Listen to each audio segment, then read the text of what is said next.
Okay, so the last stuff is the remainder and factor theorem, and we have these ideas called, we have this idea called synthetic division. So the remainder theorem says if p of x is a polynomial of degree 1 or greater, and c is a real number, then when p of x is divided by x minus c, the remainder is p of c. In other words, if I want to check to see if something, or if I want to check to see what the remainder is whenever I perform polynomial division,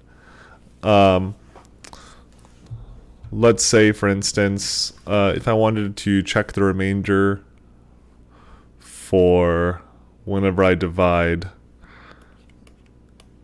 x cubed plus 4x squared minus 5x minus 14 divided by x minus 2, then I can solve for x for the thing I'm dividing by. I get x equals 2, and I can plug 2 into the polynomial. So I can plug 2 in for x cubed plus 4x squared minus 5x minus 14. And whatever I get is the remainder. Now we should get a remainder of 0 because we previously did this division and we saw that we had a remainder of 0. Let's see if it works. 2 cubed plus 4 times 2 squared minus 5 times 2 minus 14. This is 8 plus 16 minus 10 minus 4. That's 24 minus 24. That's 0. Yep. This is the same thing. We get the same remainder here as whenever we did the division. The factor theorem says if p of x is a non-zero polynomial, then the real number c is a factor of p of x, or is a 0 of p of x, if and only if x minus c is a factor of p of x. So if I perform polynomial division and I get no remainder, I call that number c, I call the number c as 0, or alternatively I call the portion x minus c, for instance x minus 2 here, I call a factor. Right? I performed polynomial division here, and I see that I get a remainder of 0. So x minus 2 is a factor of x cubed plus 4x squared minus 5x minus 14. That's essentially what the factor theorem is saying.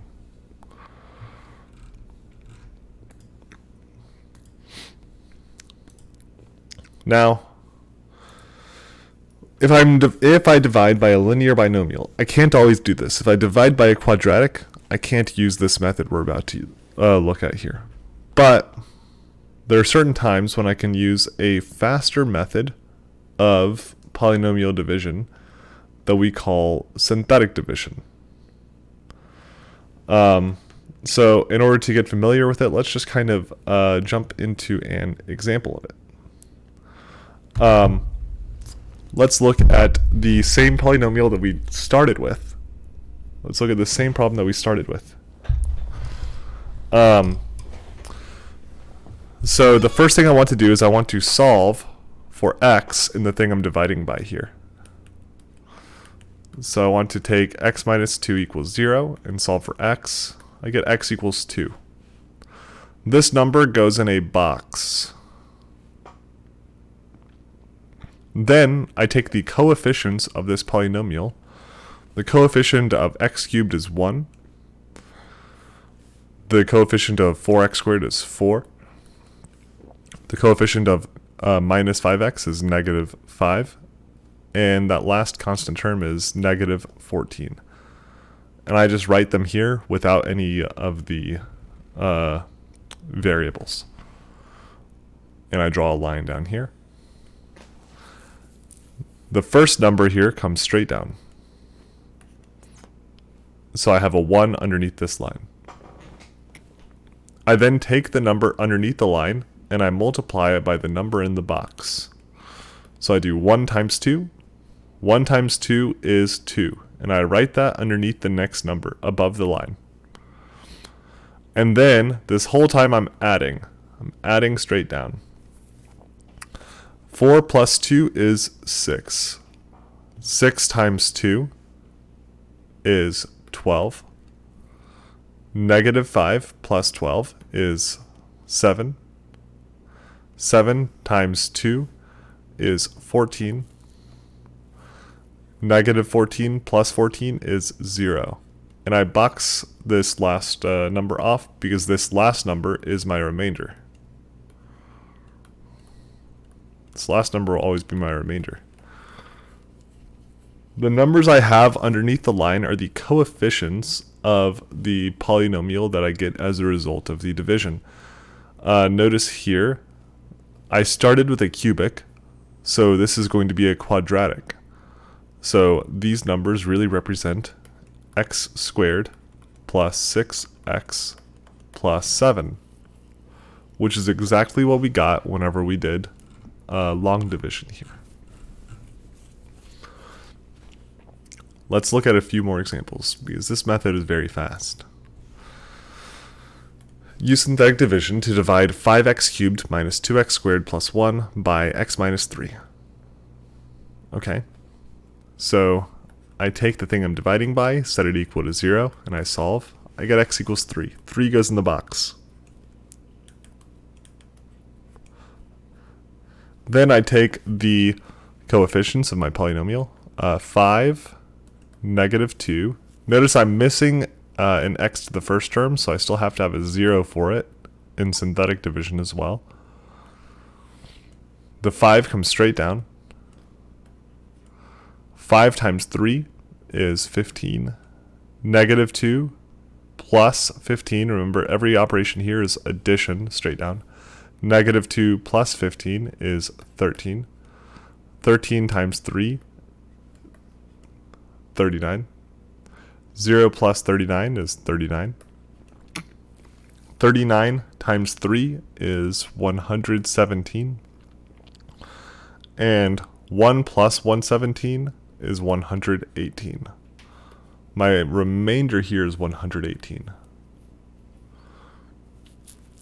So this means that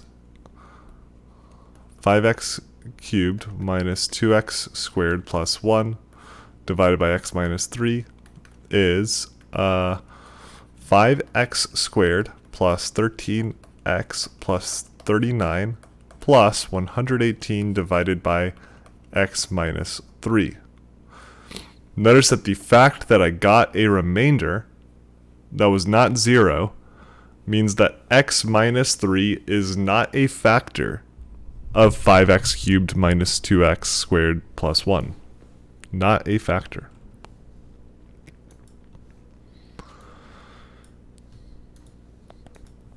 This is also a good one. Let's look at this. The thing I'm dividing by, I set equal to 0, and I solve for x. Negative 2 goes in this box. I write the coefficients of my polynomial. I have 1. I'm missing an x squared term, so I have 0. I'm missing an x term, so I have 0. And then my constant term is 8. 1 comes straight down. 1 times negative 2 is negative 2. 0 plus negative 2 is negative 2.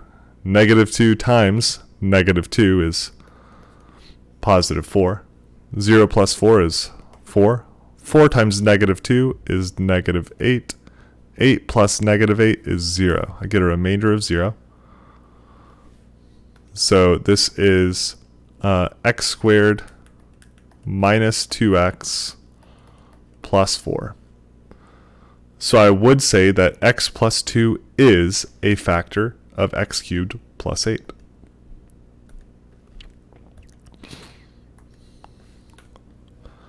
Now we'll do this one. Once again, I set x minus 3 equal to 0. I solve for x. I get x equals 3. 3 goes in the box. I take the coefficients of my polynomial. 4. I'm missing a cube term, so 0. I have a square term, so negative 8. I have that linear term, negative 5. And I don't have a constant at the end, so I put a 0 there. The 4 comes straight down. 4 times 3 is 12. 0 plus 12 is 12. 12 times 3 is 36. Negative 8 plus 36, this is 28. Times 3, that's going to be 84. Negative 5 plus 84, that's 79. 79 times 3, that's going to be, 237? 0 plus 237 is 237. I get a remainder of 237. So this is 4x cubed plus 12x squared plus 28x plus 79 plus 237 divided by x minus 3.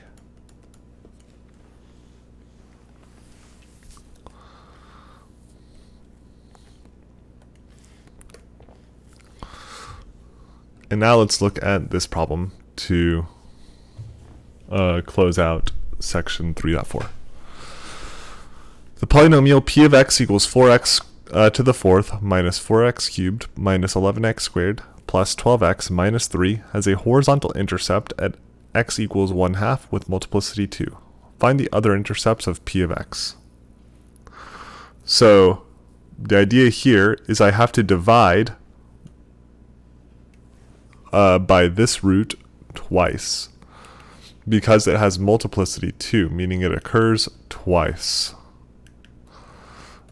This will allow me to reduce this quartic to a quadratic, and I can then solve that quadratic to find what those other two roots are.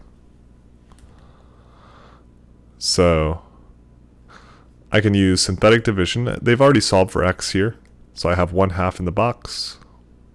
Then I have 4, negative 4, negative 11, 12, and negative 3.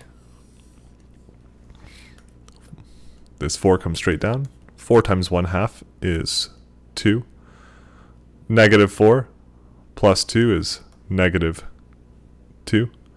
Negative 2 times 1/2 is negative 1. Negative 11 plus negative 1 is negative 12.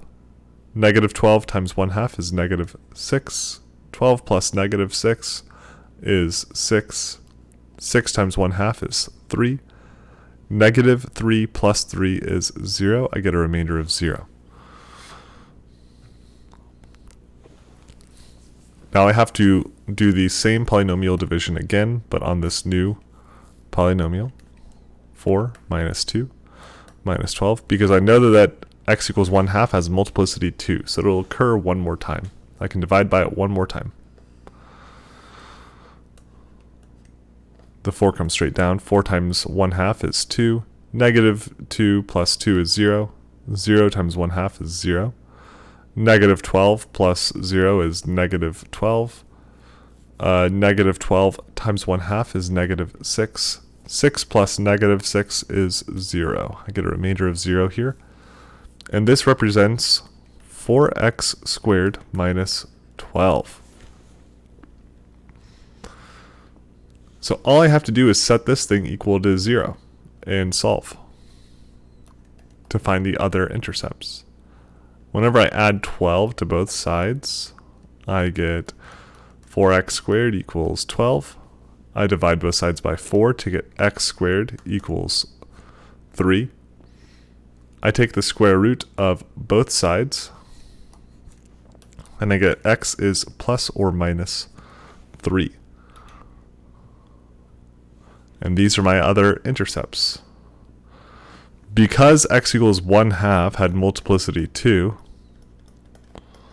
this means that I can write this polynomial as x minus 1/2 times x minus 1/2 times x minus square root of 3 times x plus square root of 3 if I want to.